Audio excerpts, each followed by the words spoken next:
Congratulations on Thank the show. you. I loved it. I literally went through all 10 Oh, episodes in like a awesome. day. What made you want to delve into this world in the first place? Well, you know, I don't come from any sort of a wrestling background in terms of fandom or anything. And Carly, my co-creator, and I, we came across this documentary about the women of G.l.o.w. looking back. And that was the thing that really first turned us on to, A, that G.l.o.w. existed at all, and that it might be something that we could tackle. Talk me through the preparation process for the show. So in terms of physically training and obviously researching wrestling for women in the 80s.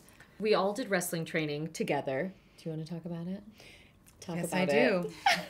We trained, before we started shooting, we trained for 4.5 weeks all together as a group of 14 women with Chavo Guerrero Jr. of WWE and Lucha Libre fame. And Chavo's uncle actually was the original G.l.o.w. trainer. Mondo Guerrero trained the women from the original G.l.o.w. that you know, awesome. this show is based on, which is such a cool connection. Although Chavo was much more mellow with us. There are stories about Mondo like choking out Putting the a girl in a girls. sleeper hold the Yeah, first until day. she passed out. Set an example. Chavo never did anything like that with us, thankfully. No, but we trained for about 4.5 weeks and then also trained throughout shooting for about 4 months. And then we also all kind of, I feel like, immersed ourselves in 80s movies and stuff like that. Our producers gave us a little zip drive that had a bunch of different 80s movies and G.l.o.w. episodes on it and stuff like that. I found myself watching,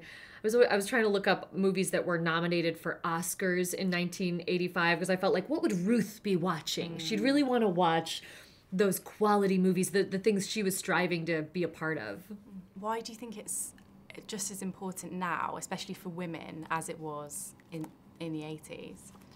We've made many, many strides, but I think you know, I was saying earlier, somebody that when we pitched the show, we started our whole, like, our opening salvo was like, you know, this is a great time for women. We're about to elect our first female president. We're so excited to, you know, it feels like this is just the right time to tell this story. And I think the reverse is completely true. Like, but it's just as important. yeah, it's like we're in a terrifying time. We don't know what's going to happen. It seems like stuff is going to go really downhill, but we really feel like it's an important time to tell these stories. And it is nice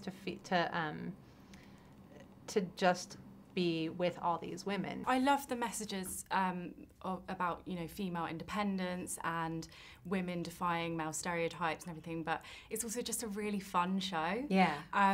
For you guys, what was the funnest or the funniest scene to film?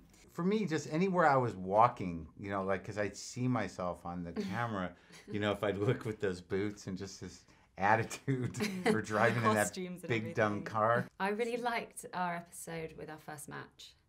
I just thought that was so weird, and it really, like, because we were on that table kind of watching it all happen, I think I realised how weird it is. I was like, this is so weird. And when I was announcing? Yeah. Oh, yeah. And it was just so charming. And then there's like, I think emotionally that was the first time the girls all come together. And I just love that episode. I think it's so weird. And then again, yeah, the scenes that me and Marc had, I think it was just really there was just something really awkward and contrasting about our characters being together, where I think it really highlighted the sort of the cliches of our characters came out with each other. Oh yeah. You know. Yeah, I like that scene where my ex-wife comes to get the dog. Oh yeah. That was pretty brutal. Awesome. Thank you so much. Thank you.